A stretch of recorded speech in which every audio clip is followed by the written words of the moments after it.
Hey everyone, this is Joelle from SALT Software, and in this video we're going over elicitation protocols for our older kids from 7th to 12th grade, middle and high school, and we're going to talk about our elicitation protocols. And it's kind of exciting because for our older kids, a lot of times it's hard to find great diagnostics, but we have several SALT reference databases using protocols that really hook into what kids are having to do and kind of mirror what they're having to do within their curriculum and in the Common Core standards. So there's elicitations for fable retells, conversation, persuasion, and expository that we're going to review. A few tips for collecting a language sample. The first one is just to review and be really familiar with the elicitation protocol. We need to be collecting these samples in a standardized way that aligns with how the samples were collected for our SALT reference database. So it's kind of the same idea when we administer standardized tests. You have to administer that test in a standard way because you're getting that comparison data. So it's the same for language samples. We want to make sure that we have a valid sample of your sample to the reference database. You also want to make sure that you're using age-appropriate protocols for your student. And also it's really helpful just to have your materials laid out in front of you and ready to go, so it's kind of the seamless transition from one task of the language sample to the next. The next tip that's tricky for all of us is to just wait and embrace the awkward pause. And kind of, that's where it's interesting. If kids are having difficulties with word finding or utterance formulation, if they're using lots of filled pauses, that's the stuff that we're interested in. So the examiner role should really be minimal in most of the protocols, and you don't want to interject yourself in the sample once the student gets going. And that kind of also stands with conversational samples. You want to, of course, have that back and forth, but just definitely embrace the pause and give them time. And really be an active listener with positive affirmations and encouragement rather than kind of taking over the sample if the student isn't talking. The other thing that you want to consider is your clinical questions and answers. What are you hoping to get out of your language sample? Are you looking at someone who maybe has social pragmatic deficits and you're really looking at their conversational skills? Are you really looking at, is this student able to kind of keep up in the classroom with the linguistic demands, those curriculum-based things? Are you looking at change over time, at progress note time? Or perhaps because they're older, you might be looking at data that you need to say that, you know what, they're ready for discharge. There's more information at saltsoftware.com/resources/databases where you'll find all of the elicitation protocols. So let's get into some of the protocols for middle school. So conversation goes from 2 years, 9 months, all the way up to 13 years, 3 months, so 7th grade. So this is going to target your discourse skills like turn taking, topic initiation, and maintenance. Can they repair any breakdowns that might happen and clarify? And are they answering questions and asking questions? Can they spontaneously carry a conversation?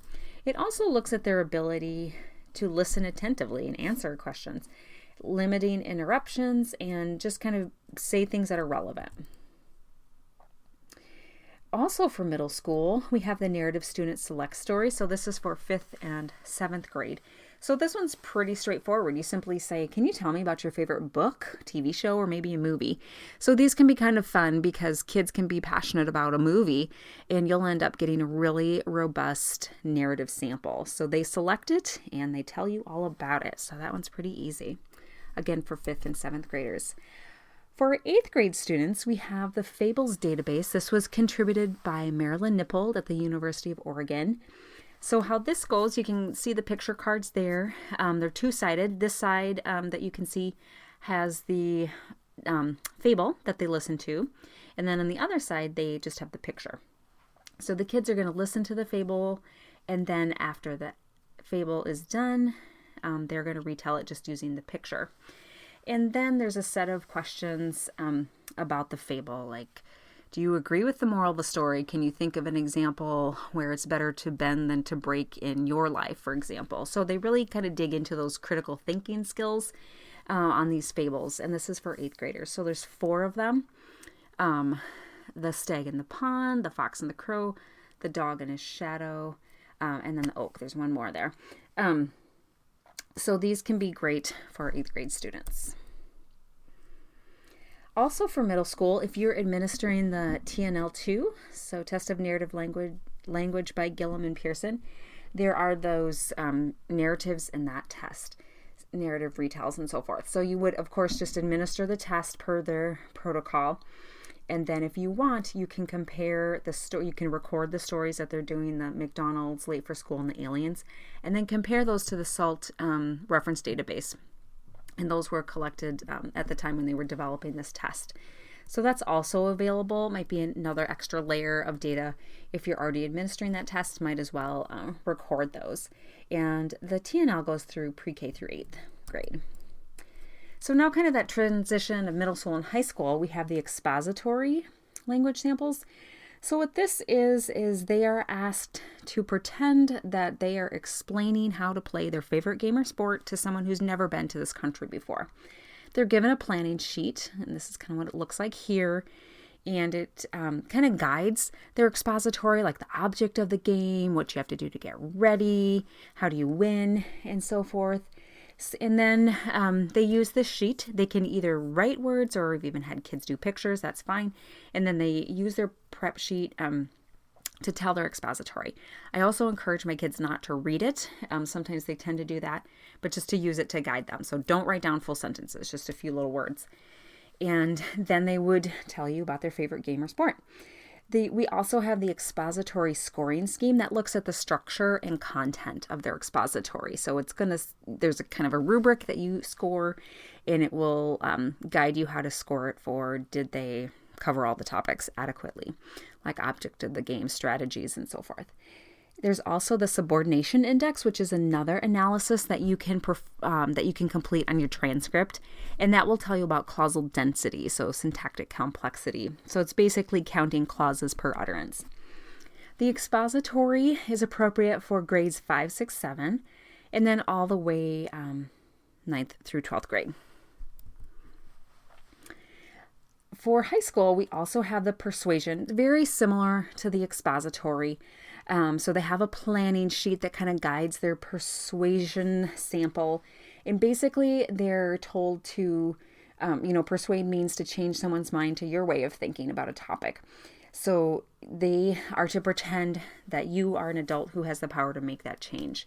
So they can pick a topic. It might be something at school about jobs or their community.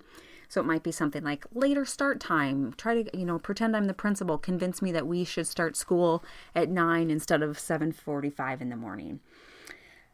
So there's a list of topics if they're looking for topics, or they can come up with their own. So these can be kind of interesting because high schoolers are very passionate about a lot of topics. So it's just, these are great samples and very interesting. And then you can score it for the persuasive scoring scheme as well that looks at the structure and content and the subordination index. So that's a great one for high school. This is just kind of a snapshot of all of our elicitation protocols. So this is on our website and on our socials as well. But just kind of approach it by grade level and then kind of what clinical questions. But if you look at grade level first, that'll get you on the right track as far as which sample should I be taking for the student.